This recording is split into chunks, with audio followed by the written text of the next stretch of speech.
This is episode 287 of the Beyond the Food Show, and today we're going to talk about feeling not good enough. And my guest expert today, Vanessa Preston, is going to walk us through the path back to feeling good enough. Stay tuned.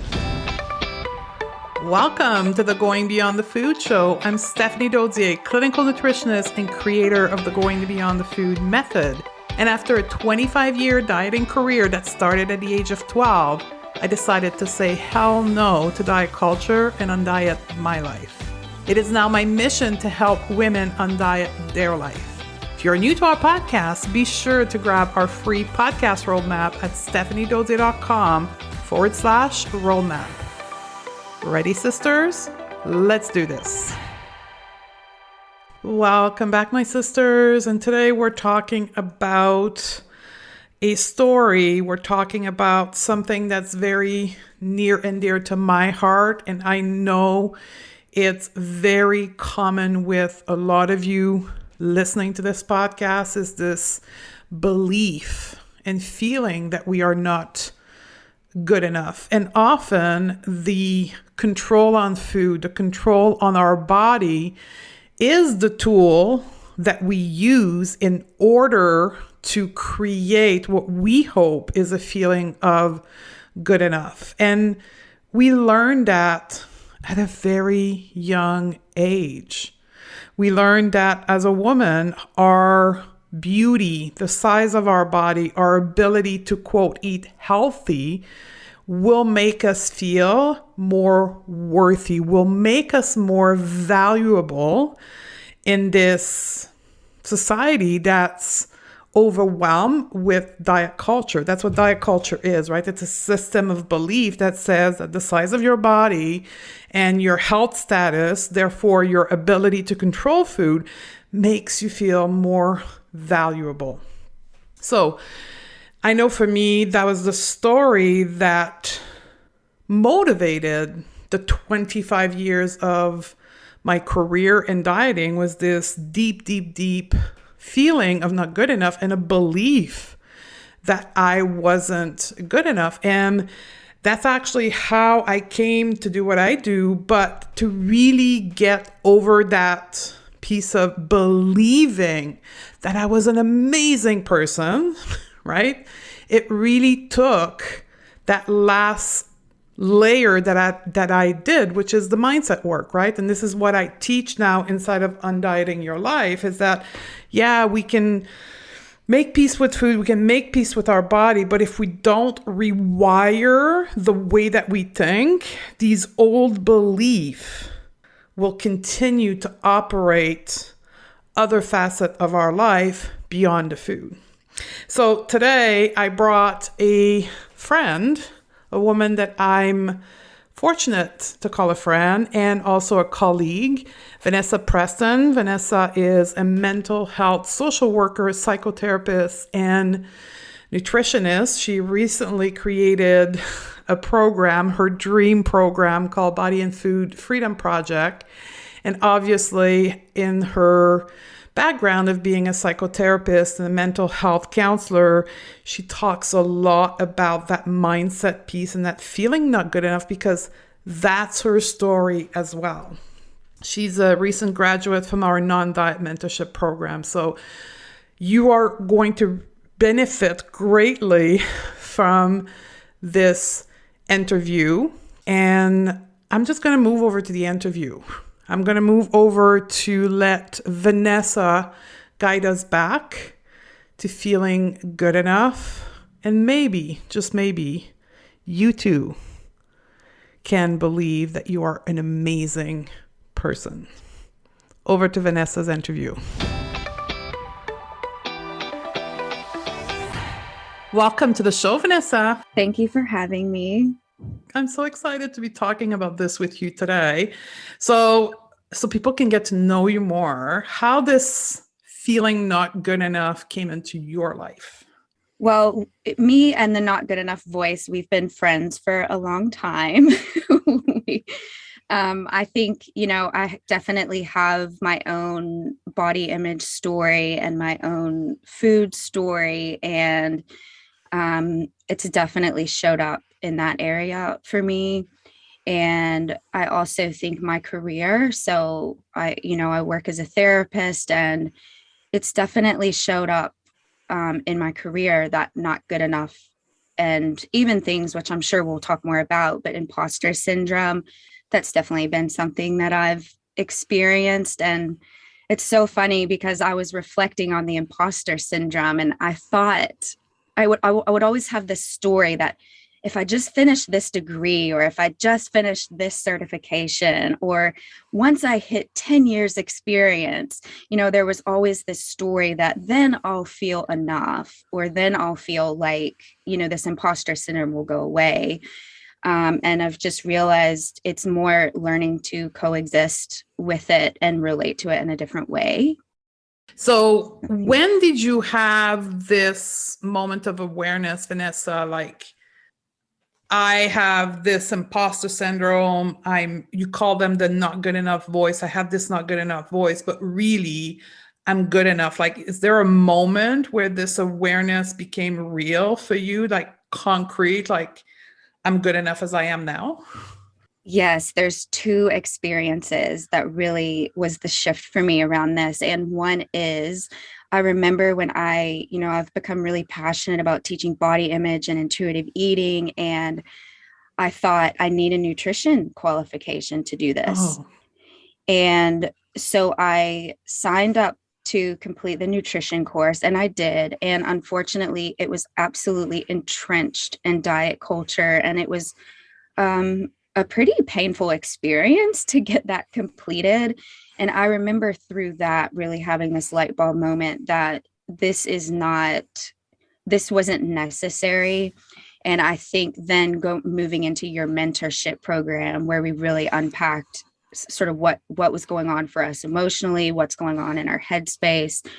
And I think I realized then that this is not about a piece of paper. This is not about number of years of experience. This is about where I've attached my worth, and really doing the work to untangle that. so for people listening now that I've been attracted to the title, feeling not good enough, where does that come from? Like, if we were to unpack it for them, they haven't had this realization. They're just like, yeah, I feel not good enough. I have no idea why, and I don't know what to do about it. Can you unpack it a little bit for them, what it is, where it comes from? Yeah, I mean, I think, That's a big question. I get it. Like, yeah, but I tend to think in systems. okay. And so I think really early on in childhood with our family systems is often where this starts, and in our attachment with our parents. And then I think sort of the next layer is, our experiences that we had at school. Where did we go to schools that demanded a really high level of achievement? Did we experience lots of bullying? And then I think sort of the next layer of that being our community and our culture. And so to some degree, I think having this not good enough voice is unfortunately pretty normal, given the society and culture we live in, especially as women. Mhm. And so, yeah, I think there's sort of layers of systems that really influence this not good enough voice. And why do you call them voice? Because a lot of women will say when they begin their journey of undieting their life, they're like, I'm not good enough. They don't call them voice. They're like, I'm not good enough. Like, what's the difference between, or why do you call it voices versus I'm not good enough? I think one thing is, I think we should talk about shame for a second. Go for it. And the shame is really what underpins this not good enough voice. And I really like Brene Brown's definition of shame, which is an intensely painful feeling or experience of believing that we are flawed as humans. There's something innately wrong with us, and therefore we're unworthy of love and belonging. And so, it's so interesting in my clinical practice when I'm working with a client, and they often don't realize that the emotion and experience underpinning this is shame. And so the reason I say the voice is because when we're talking about shame, we want to externalize it. So that is not us. that thought process, that voice is not us. This is a voice we've been conditioned to have by, like I said, layers of different systems in our life and different systems of influences. And so I really like the idea of, like I said, externalizing that of that doesn't belong to me. That doesn't define me. That doesn't have to be true. That's brilliant. I never thought about it this way, but by naming it a voice and understanding it comes from something in our past, we can literally say, like, it's the voice of my dad or my mom or my teacher. Like, it's not intrinsically who I am. It's just a voice that keeps spinning in my head and judging me. And I got to think it was me, but in fact, it's just a voice. Is that what you're saying? Yes, yes. And That's brilliant. yes, and the majority of subconscious programming, right? So the majority of what sort of sets our thought process programming, I guess, happens between 0 and 7. And so often in therapy, some people often have that realization of exactly what you just said. When we really externalize the voice and look at it, we go, that really sounds like my mom. That's the stuff my mom said to me growing up. Or, wow, that's the voice of the bullies that ridiculed me for years when I was growing up. And so, yeah, it can be quite empowering to recognize this does not belong to me. This has been conditioned to be there. And it creates that distance. You can still have the thought, oh, I'm not good enough, but you're able to say it's not me. It's just my brain repeating an old programming. Yes. And the idea of actually observing that thought or Oh, I that love that. Yeah. story. And so, yes, externalizing it. A good way to externalize it is using your imagination a little bit. So it might be that you're sitting in a movie theater and Mhm. you're seeing on the screen the thought, I'm not good enough, or some version of that. I'm not qualified enough, I'm not pretty enough when it comes to our bodies. I'm not thin enough, whatever the thought is. We picture that we're safely sitting back, right? The back row of a cinema, and we're seeing it sort of scroll past on the screen. And it does give us that time to really observe, like I said, this isn't necessarily my belief, and this has been influenced to be there, and is this helpful? And it's usually not true. I have two places I want to go with this. So let's talk about the intersection. So we've just unpacked what is not good enough voices. So everybody, we're calling this voice go forward. But let's talk about it in the context of diet culture and body image. Like, what's the intersection, or how do you see it intersect in your practice or in your life or with your clients? I definitely think, again, if I think of like systems of influence, diet culture is a huge one. The cultural messages we receive around what it means to be beautiful or what it means to be healthy, this obsession with thinness. And we are bombarded by messages from a really, really early age about all of this, the next fad diet, what we're supposed to look like. And that absolutely creeps into this internal dialogue, this not good enough voice, and it absolutely contributes to it. And I know I won't go too deep into this part of it, but I really think that, if we think about the way that, when the brain is faced with shame, which again, remember that not good enough voice, that feeling that we're defective in some way, when the brain is faced with that, it actually responds like it would to a physical threat.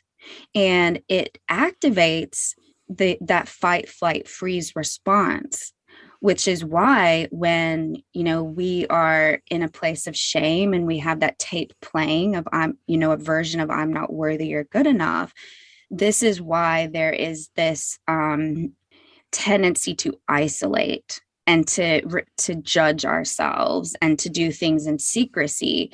And so if I think about body image, right, how much do we see that show up?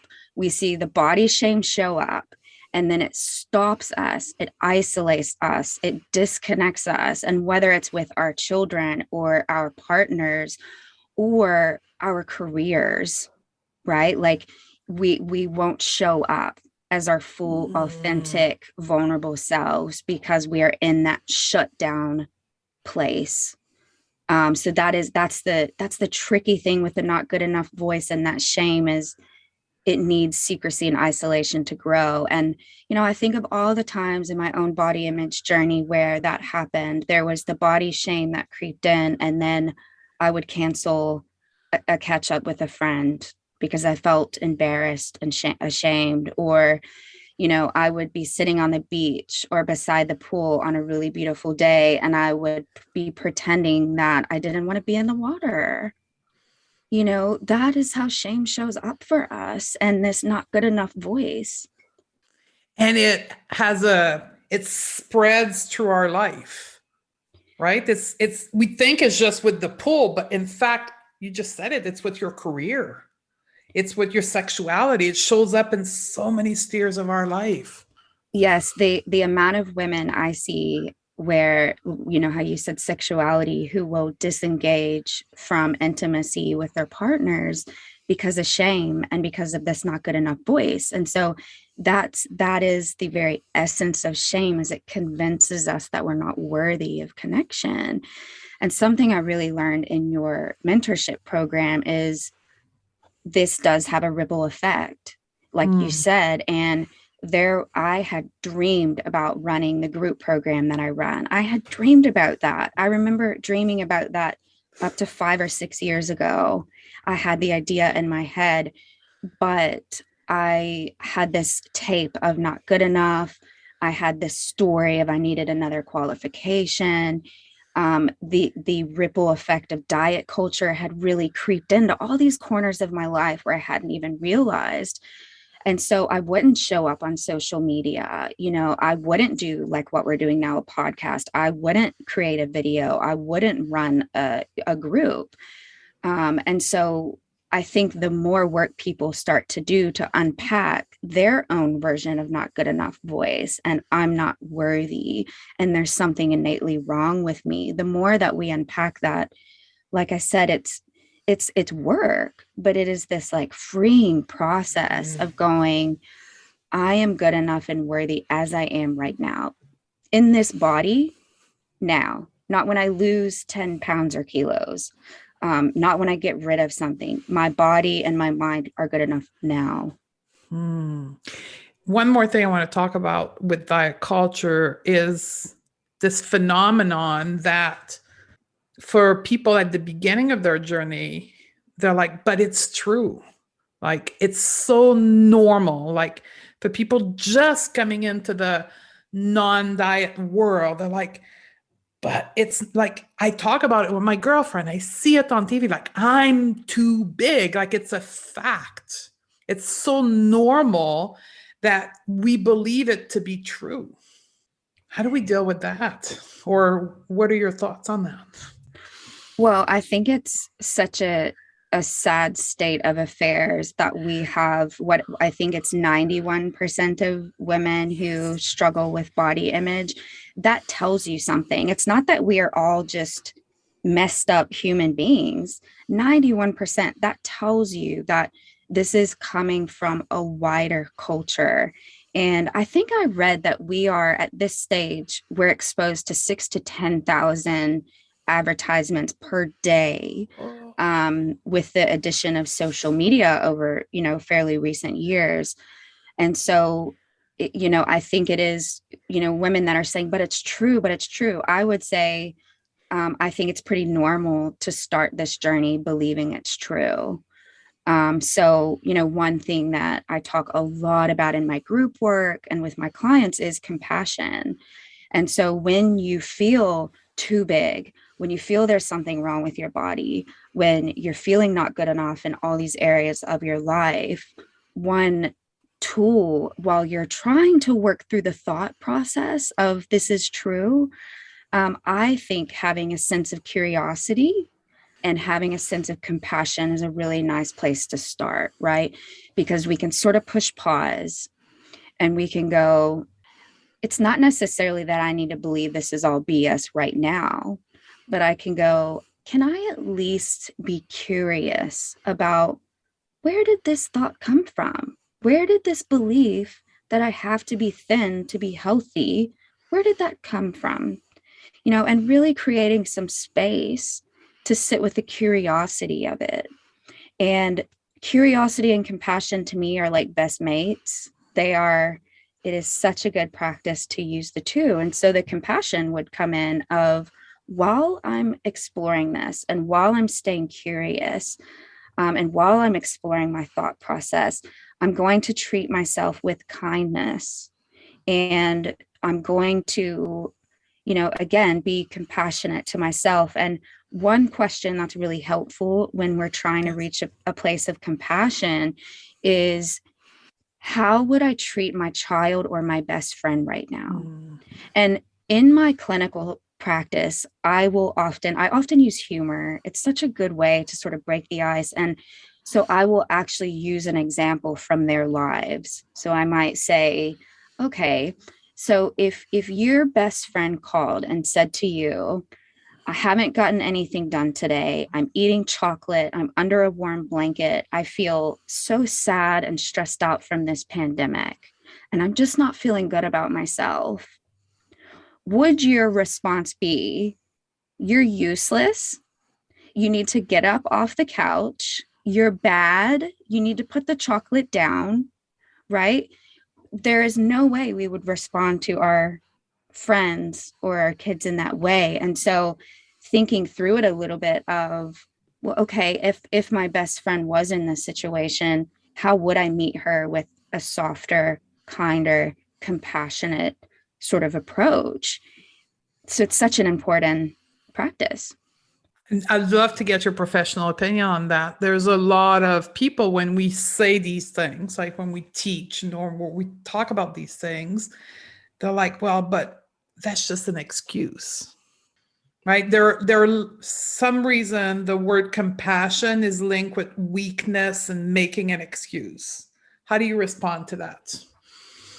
Yeah, I think people get confused with the concept of self-compassion and self-pity. Please unpack. And there is the big key difference between self-compassion and self-pity is, in self-compassion, a main component of that is remembering that other people struggle too. So it's sort of maintaining, part of the human condition is to struggle sometimes. So I can hold that other people are struggling, but I can also still validate that I'm going through a hard time right now. And so in self-pity, what gets lost is we forget that other people are going through hardships too. We've all been around, and we've probably all experienced self-pity at some stage in our lives and been around it, of, poor me, no one understands. I have it just the hardest of anybody. And so moving from a place of self-pity to compassion is, other people are going through hardships too, but that does not mean that my struggles aren't valid. And it doesn't mean I have to compare. And so, I think too, what the research shows with self-compassion is, when we practice self-compassion, we're more likely to take responsibility for our behaviors. Yeah, because that's a misconception, right? When we accept that we're struggling, that means we're going to fall into this big puddle of doing nothing about it, right? We're going to become complacent. That's the big fear of people behind self-compassion. Yep. And I think knowing, what I just said about the research actually shows the opposite. And if I think about what is the alternative to self-compassion, well, it's self-criticism, it's self-judgment. And again, it's that place of shame. And remember what I said earlier, that has that shut down response. So anybody who thinks that criticizing themselves, that bullying themselves, that shaming themselves, that repeating that they're not good enough is somehow going to motivate change, it doesn't. And that is what we know from the research too. Shame is not a good motivator for change. Here's what an observation that I'm not like everybody know, I'm a nutritionist and I'm a coach, but I'm not a therapist. But here's my observation. I'm curious to see what you think of that. What I have observed in coaching people is that when they people began unditing their life, they interact with themselves in the same way their parent interacted with them. So whatever model of education or behavioral learning, if it was punishment, if it was judgment and criticism, that's how people interact with themselves. Is that something that makes sense in your field as well? Absolutely. Like the attachment with our main caregivers, right? Usually mom and Okay. dad, it teaches us how to relate to ourselves and how to relate to the world. And so if we're in an environment that's chaotic or that's driven by criticism or that's driven by shame, then it does become part of this voice and part of our internal dialogue. And we think that's just the way things are done. And this is the beauty of programs like what you run and going to therapy is you can unpack some of that and there is another way. And the thing that can be tricky with this is if what we grew up with, because it is familiar, it feels safe. And so starting Yes. to, for some people, practicing self-compassion, for example, might feel unsafe for a little while, because they've had this childhood experience of that's not familiar to me. And our brains, as you know very well, Mm-hmm. our brains freak out when something doesn't feel familiar. Let's talk about tools. So we kind of understand better what the not good enough voices are, where they come from, how they show up. How do we get ourselves, quote, out of this? Like, what is your solution to this or your approach? Well, so one of the things that I've created is a free guide. So you can get it on my website and you can get it on the link in the bio on my Instagram, where it's a free guide for managing this not good enough voice. And it sort of goes in a little bit more into what we've talked about today. Okay. So that's definitely a good resource. But I think some of the tools are one is what we talked about, being able to identify and externalize that voice of shame, that not Mm. good enough voice. And for some people, it can help to name it. So, I've heard all kinds of silly names for naming that voice or that shame. So the shame spiral, the shame cycle, the shame tornado. I think Brene Brown's pretty like well known for, I think she's named hers the shame gremlins. Yes. And so even that step is an incredibly helpful practice because it's getting it outside of you. So again, you can observe it a little bit more. I think the self-compassion practice, like we've talked about, is another really good tool.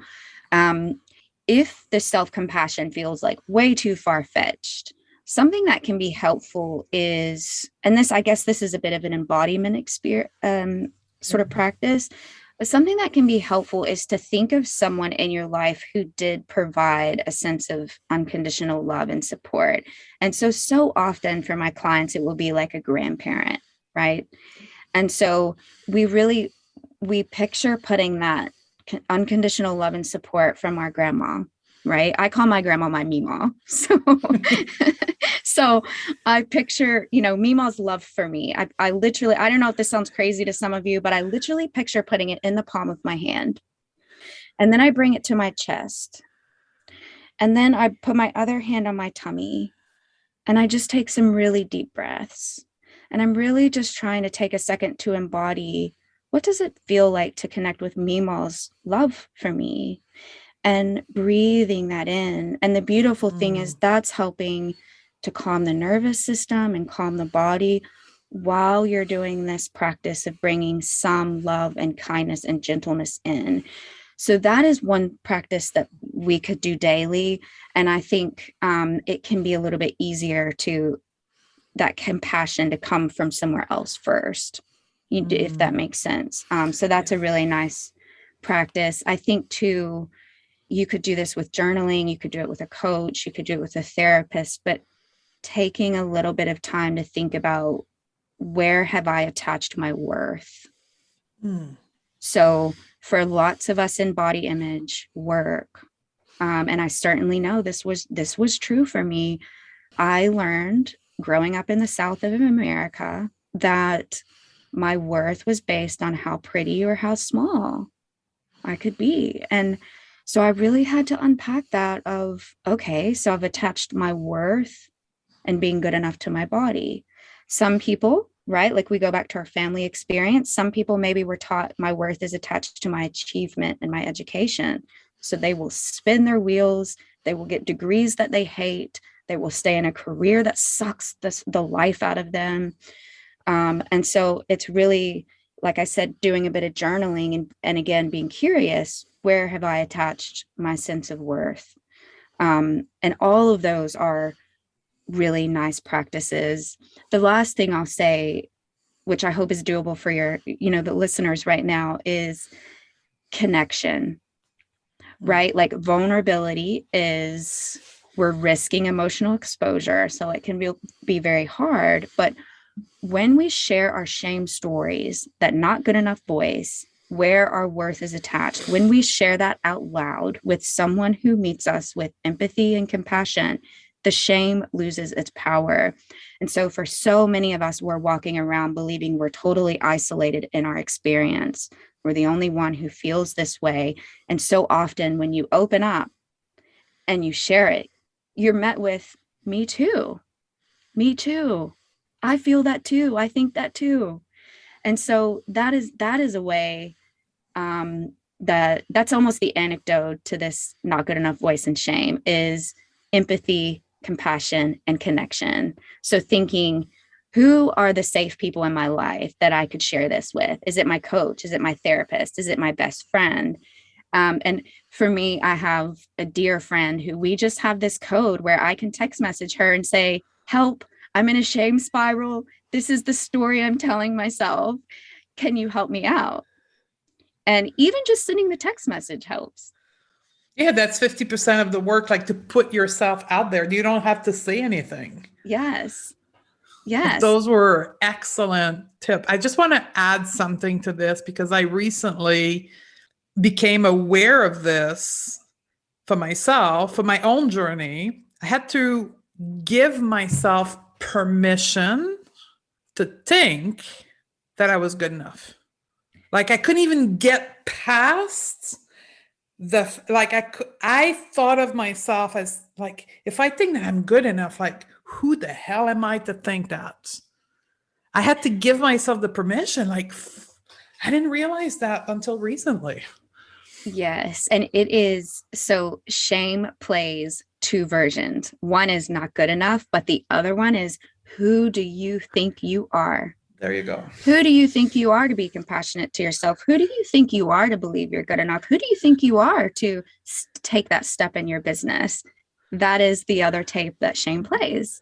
And so I hope it's okay if I say this, but one of the skills that you taught that has helped me a lot is the idea of a thought ladder.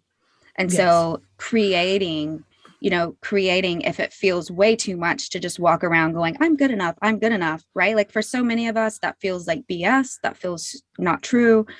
So even starting with, it's possible to believe I'm good enough, even starting there. Yeah. And for me, I'll tell you this, I had to start like the step before that.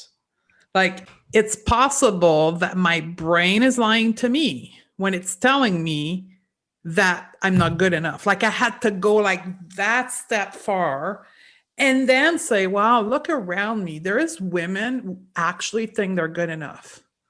I had to accept that it was possible to other people. Yeah. To get me to think it was possible for me. Like this is how far I was behind the train. But I love that approach because it's a bridge. It's a bridge where we just take one step at a time. So sort of going, okay, my brain's lying to me. Okay, it's possible for other women to feel good enough in their now bodies, in their, and so I really like that because it's this bridge. It's not trying too fast to jump to something and reciting something that our brain calls total BS on. Yeah, and it's funny because I was talking with somebody just before this interview about how positive thinking is actually, for some people, dangerous because it throws them into what we call cognitive dissonance. And it's really harmful because the thought is way too far and it's traumatic for them. Yes, and I think that does tap into that whole idea of toxic positivity where, Yes. and I've seen that suggested for body image work of we'll just look in the mirror and say I'm beautiful. And I mean, one, we are not objects to be fixed or beautified, right? So that's one thing. But the other thing is what you just said, it can almost be more traumatic because it's just repeating this message to ourselves, like you said, that doesn't feel true, that feels distressing. And then I think people again can tap into a layer of shame. Well, what's wrong with me that I can't look in the mirror and tell myself I'm beautiful? So I think that's the cost of toxic positivity and repeating those generic positive thoughts is that's one is we judge ourselves for not being able to get there. But two is I think then we're ignoring what's actually happening in our bodies and what we're actually feeling. And I'll just say this.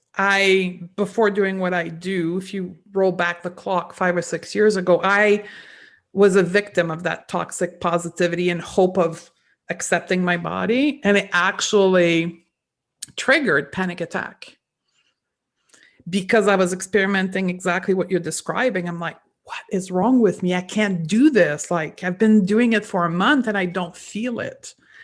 And actually triggered panic attack because I thought, like, yet again, I'm failing at this. Yes. And I think there's a lot of women listening who can relate to that experience. And again, when you say you experienced that panic attack, to me, it's the shame that set in. And remember, the shame activates that fight or flight response. And so it's this domino effect. And, yeah, that's why, the concepts that you teach that I now teach, body neutrality. That's the Yes. beauty of body neutrality is we're not pushing ourselves to get to some generic positive place. We're moving gently to a place of neutrality first and then to Yes. respect. And it's actually, like, I hear you say that, it actually works with you in the concept of psychology, where we're not triggering the brain into trauma almost. Yes. Like the whole concept of titration. Yes. And that means gradual steps. That means, you know, how can I step out of my comfort zone just a little bit and then regain a sense of safety and then take another step and regain a sense of safety. And that's necessary. And I don't even think that's necessary just if there's trauma. I think it's necessary for all of us in terms of our growth is taking gradual steps and then allowing ourselves to restabilize a bit.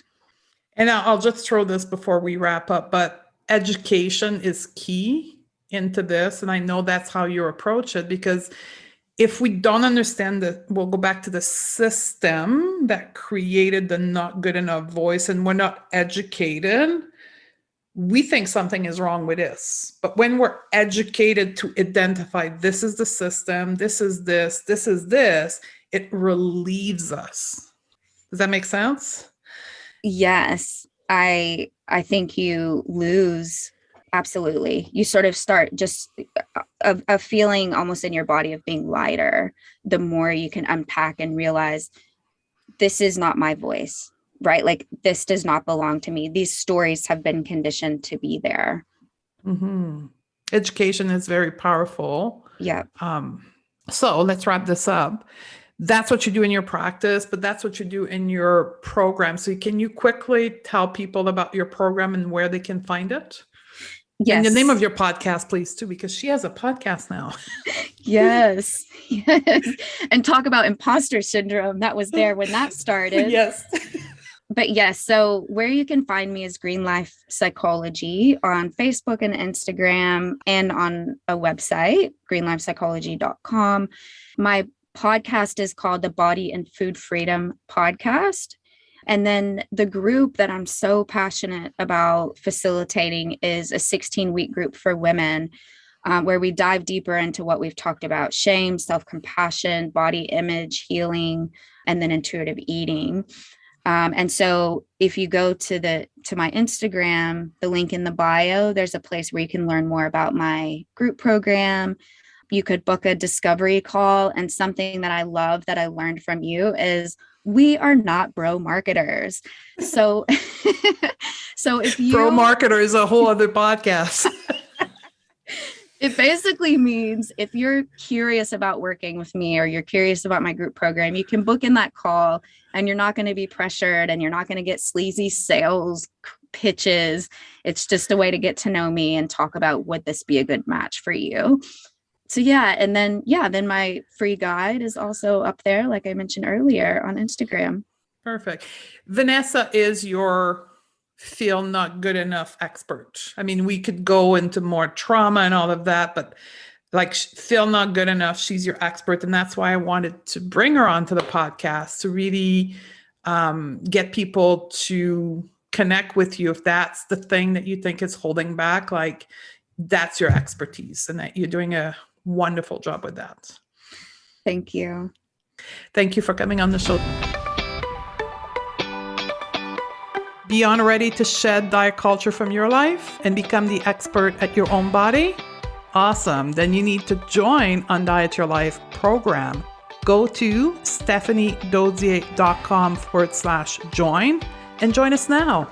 Undiet Your Life is the first program of its kind with the unique combination of mindset, life coaching with intuitive eating and body image. Find your freedom, reclaim your power, and take control of your time so you can refocus on what really matters to you. Join Undiet Your Life at stephaniedodier.com/join, and I'll see you on the other side.